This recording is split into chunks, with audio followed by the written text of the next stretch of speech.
السلام عليكم واهلا بكم ومرحبا بكم. ان شاء الله تكونوا كامل مهنيين وبخير وعلى خير وانتم تشوفوا لا فيديو تاع اليوم. تحيه كبيره مني لكم عبر قناتي وقناتكم كويزين مونديال. وصفتنا اليوم ان شاء الله راح نديروا دجاج بطاطا كوشه من الوصفات الصيفيه السهله، تقدروا ديروها في الفطور وتقدروا ديروها في العشاء. من الوصفات السهله واللي تجي بنينه. انا اليوم استعملت اطراف تاع الدجاج وتقدروا تستعملوا الجناحتين تاع الدجاج. شوفوا البطاطا تاعي كيفاش جات تجي طايبه زبده، طيب كرايمو في الفور.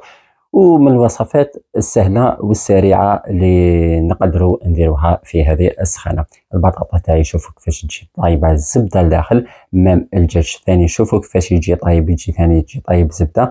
تبعوا معايا لا فيديو والاخير، ما تنسوش دعمونا بالجيم وتبارطاجيو لا فيديو هكذا باش يستنفعوا بها اكبر عدد ممكن.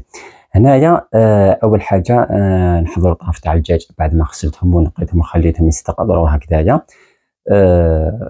هكذا كما راكم تشوفوا معايا. عندي زوج حبيبات تاع البصل. كميه تاع البطاطا الكميه ماشي محدوده، تقدروا تدوا على حساب افراد العائله. هنا وجدت شويه تاع البطاطا اللي رايح نديرها، انا المقدور اللي رايح نديرو هكذايا. نغسلها مليح هكذايا ونقطعها ونبداو نخدموها كيف كيف هكذايا. كما راكم تشوفوا اول حاجه نجيب البطاطا تاعي هكذايا.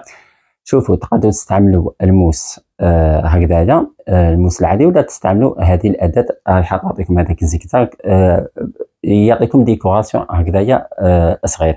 الا ما عندكمش تقدروا تستعملوا الموس عادي. نحكموا الحبيبات تاع البطاطا ونبداو نقطعوا فيهم هكذايا. السمك تاع البطاطا ما تقطعوش رقيق بزاف وما تقطعوش ثاني خشين بزاف، هكذاك واحد 8 سنتيمتر هكذاك 700 8 مليمتر ولا هكذاك واحد 8 مليمتر هكا، باش كي طيب البطاطا تاعكم في الكوشه تبقى شاده روحها هكذايا على حالها. نكمل كامل الكميه اللي عندي هكذايا وروحوا نديمارو ثاني في البصل هكذايا. وريتكم الحبيبه الثانيه الاولى وزيد دركا وريتكم الحبيبه الثانيه كما راكم تشوفوا معايا هكذا. شوفوا من الوصفات السهله والصيفيه والبنينه، يعني ما كاش تجي البنه تاعها ما شاء الله. زوج حبيبات تاع بصل اللي قطعتهم هكذايا ايماسي هكذايا بالطول. انا اليوم استعملت البصل، ثم تقدروا تستعملوا ثاني نزيدوا معاها الفلفل الحلو هذاك الخضر ولا الاحمر ولا تاع الالوان، الشيء اللي كان عندكم. طوماطيش العاديه ما استعملتهاش هكذا باش ما لقيناش هذيك النسبه تاع الماء. هنايا نبداو نوجدوا في المارينات تاعنا. هنايا في ماعون كبير هكذايا باش يساعدني في الخدمه. وجدت مجموعه تاع التوابل ذوك تشوفوهم معايا. عندي القزبر، عندي القزبر، عندي العكري، عندي الزنجبيل، الكركم، الفلفل الكحل، وشويه تاع الكمون وشويه تاع الزعتر هكذا كما راكم تشوفوا معايا. دو توابل هنا ما كوش متقيدين بهم، تدو توابل النوع اللي حبيتو. حطيت التوابل هنايا، زدت شي الاعشاب العطريه هكذا كما راكم تشوفوا معايا. هنا نزيد شويه تاع الثوم بودره هذيك اليابسه هكذا كما راكم تشوفوا هكذا. تقدروا ثاني تستعملوا الثوم عادي، يعني تستكرفجوا زوج سنينات ولا ثلاثه تاع الثوم. هنا زدت كميه تاع العسل، واحد قيمه هكذاك واحد زوج مغارف. نزيدوا الكميه تاع الملح، انا نحب نعرفوا باللي الدجاج يحب شويه الملح زياده. نزيد كميه تاع الزيت، قيس هكاك واحد الفنجان تاع اتاي. وهنا زدت واحد نص بول تاع شربه تاع الماء هكذا. نخلط كامل هذيك لامارينات. هنا الى تقدروا تزيدوا ثاني نص حبه تاع قارص، وتزيدوا ثاني شويه تاع الخل وشويه تاع لاموطاد. انا لاموطاد ما كانش عندي ما درتهاش. الخل درتو لا ديرنيير مينوت كي درت لاماريناد زدت درت الخل خاطر كنت نسيتو في الاول.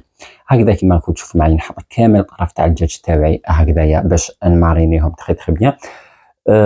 هذه الوصفه ما تسحقش زعما حتى وين الدجاجيبات ولا تاع تو سويت. بعد ما تمارينيوه هكاك 5 دقائق 10 دقائق ديماريوه ديريكتومون.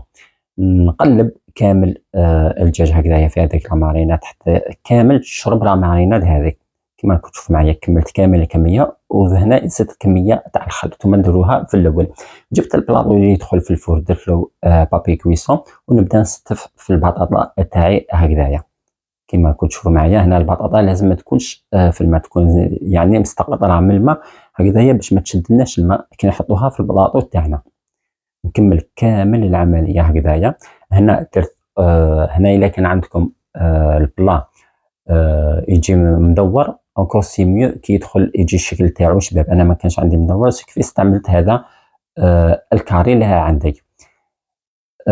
حطيت الكميه تاع البطاطا كما راكم تشوفوا معايا دورونجي هكذايا، ومن بعد نزيد نحط كميه تاع البصل، ومن بعد نزيد نحط الكميه تاع البطاطا. نتوما الا استعملتوا الفلفل حطوا الفلفل تاع الالوان هذاك، حطوه كامل هكذايا صاير داير فوق البطاطا وفوق البصل هكذا كما راكم تشوفوا معايا. نكمل كامل العمليه هكذايا، ومن بعد نزيد الكميه تاع البصل نزيدها هكذا من الفوق. نعرفوا باللي البصل فيه كميه لاباس بها تاع الماء رايح يساعدنا ثاني في الطياب تاع البطاطا. راكم تشوفوا باللي في الاول ما استعملناش الكميه تاع الماء بزاف هكذا. دوك نبدا ندير لها شويه تاع الملح البطاطا تاعي هكذا باش ما طيبليش مسوسه. نزيد لها كميه قليله تاع الفلفل الكحل هكذا. تقدروا ثاني تزيدوا لها شويه تاع الاعشاب العطريه اللي حب يعني. دركا نبدا نستف في الطرف تاع الدجاج تاعي هكذايا هكذايا، نستف كامل الطرف هكذايا. كما قلت لكم تقدروا تستعملوا هكذايا الطرف تاع الدجاج، تقدروا ثاني تستعملوا الجناحتين وتجي البنات تاعهم بنينه بنينه يعني. ما كاش من الوصفات الصيفيه السهله وتجي البنينه هكذايا. نستفوا كامل العمليه نكملوها هكذايا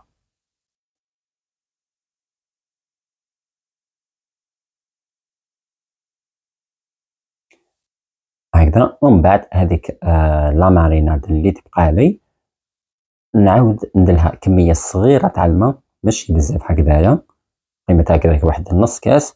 ومن بعد نفرخها بين المرصوات تاع الدجاج هكا باش ما نحيلهمش هذيك لا ماريناد من الفوق. نجيب البابي كويسون من بعد ما شمختو هكا نشمخو شويه هكذا تحت العين هكذا باش ما يتعبنيش كي نجو نغطو البلاطو تاعنا. شمختو هكذايا نغطي بالبابي كويسون هكذايا، ومن بعد نكمل نغلف كامل البلاطو تاعي بالبابي الومنيوم. نغلفو تري بيان هكذا باش ما يخرجش منه لا فابور هكذايا. دوك نكمل نغلف بالبابي الومنيوم، وهنا يكون البلاطو واجد. الفور كنت شعلته من قبل على 220 درجه اقصى مده هكذاك واحد 10 دقائق ل 4 ساعات هكذا. ندخل البلاطو تاعي للفور ونغلق عليه. هنا جبت لكم الطياب بقي واحد نص ساعه لساعه ونص هكذاك. هنايا بعد ما خرجته قلبت الخطره الاولى لقيته مازال. هنا الخطره الثانيه بعد ما فتحته شوفوا الدجاج كيفاش يجي طايب معكم الزبده هكذا. هنا حليته المره الثانيه. بعد ما نحلوها المره الثانيه نعاودوا نديروه في الفور هكذا باش هذاك الدجاج تاعنا يتحمر تري بيان ويعطي له ثانيا منظر شباب هكذا. كما راكم تشوفوا معايا هنا الدجاج تاعي طايب 100%. هنا بعد ما حمرته في الاخير نزيدوا له كميه تاع المعدنوس هكذايا كما راكم تشوفوا معايا. والبلاطو تاعنا والوصفه تاعنا راهي واجده. قدمتها مع سلطه عاديه. كانت هذه هي الوصفه تاعنا تاع اليوم من الوصفات الصيفيه اللي قلت لكم تجي بنينه. ان شاء الله الفيديو تاع اليوم تكون عجبتكم وتكون نفعتكم. لو كان بحاجه قليله بارطاجي لا فيديو، ديروا اشتراك في القناه هكذا باش يوصلكم الجديد.